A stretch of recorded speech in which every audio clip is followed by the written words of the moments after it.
મિત્રો આજે વાત કરીશું નાગપાંચમ એટલે કે નાગપંચમીના વ્રતની। શ્રાવણ વદ પાંચમ એટલે નાગપંચમી। આ દિવસે સવારે સ્નાન કરી પાણીયારે નાગનું ચિત્રામણ કરી દીવો કરવો જોઈએ। સાથે સાથે કુલેર બનાવીને ધરાવવી જોઈએ, જેથી આ વ્રત કરનાર પર નાગદેવની કૃપા થાય।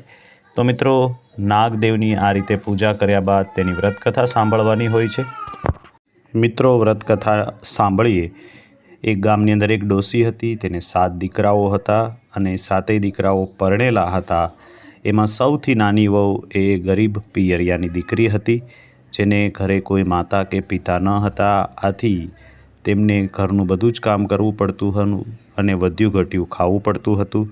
એવામાં શ્રાદ્ધના દિવસો આવ્યા ત્યારે સાસુએ વહુને બધું જ કામ સોંપ્યું। અંતે વાસણ ઉટકવાનો એનો વારો આવ્યો ત્યારે વાસણમાં વધેલી ખીર એ જોવે છે અને વિચારે છે કે વાસણ ઉટકીને હું ખીર ખાઈ જાઉં। એવામાં આ ખીર એક નાગણી આવીને ખાઈ જાય છે। ત્યારે વહુ જુએ છે કે મારા ભાગની ખીર પણ હું ખાઈ ન શકી, ત્યારે એવું બોલે છે કે જેવું મારું પેટ ઠરે એવું આ ખીર ખાનારનું ઠરજો। આ વખતે નાગણી આ બધી વાત સાંભળી ગઈ ત્યારે તેણે કહ્યું કે દીકરી, આ ખીર હું ખાઈ ગઈ છું। ત્યારે દીકરી પડી ભાંગી અને કહ્યું કે મારા પિયરિયામાં કોઈ લોકો છે નહીં અને મારા સાસરે ખૂબ દુઃખ છે। તેની આ વાત સાંભળી નાગણી છે તેને એની પર દયા આવી। નાગણીએ કહ્યું, બેટા તું જરાય ચિંતા કરીશ નહીં, આજથી આખો નાગ પરિવાર એ તારું પિયર છે। તું ગમે ત્યારે અહીં આવી શકે છે અને તારું દુઃખ હળવું કરી શકે છે। ત્યારે નાની વહુએ કીધું કે મને સારા દિવસો જાય છે, મારો ખોળો ભરાવાનો છે। ત્યારે નાગણીએ કહ્યું કે અમે તારો ખોળો ભરીશું।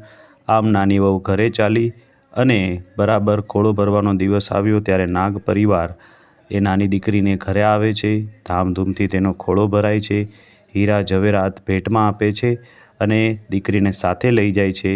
ત્યારબાદ દીકરી એ નાગ પરિવાર સાથે નાગદેવના ઘરે આવે છે।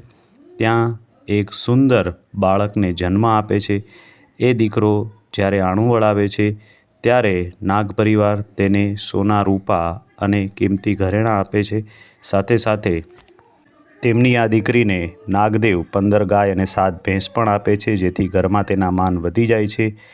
તેમની સાસુ અને જેઠાણી પણ આ નાની વહુને પૂછીને કામ કરવા લાગે છે। જય નાગદેવતા, તમે જેવા નાની વહુને ફળ્યા તેવા વ્રત કરનાર, કથા કરનાર અને કથા સાંભળનારને ફળજો। તો મિત્રો, આ હતી નાગપંચમીની વ્રતકથા। જો વિડીયો ગમ્યો હોય તો અન્ય લોકોને આ વિડીયો શેર કરજો અને આપણી ચેનલને સબસ્ક્રાઈબ કરજો। બોલીએ નાગ દેવતાની જય। ઓમ નમઃ શિવાય।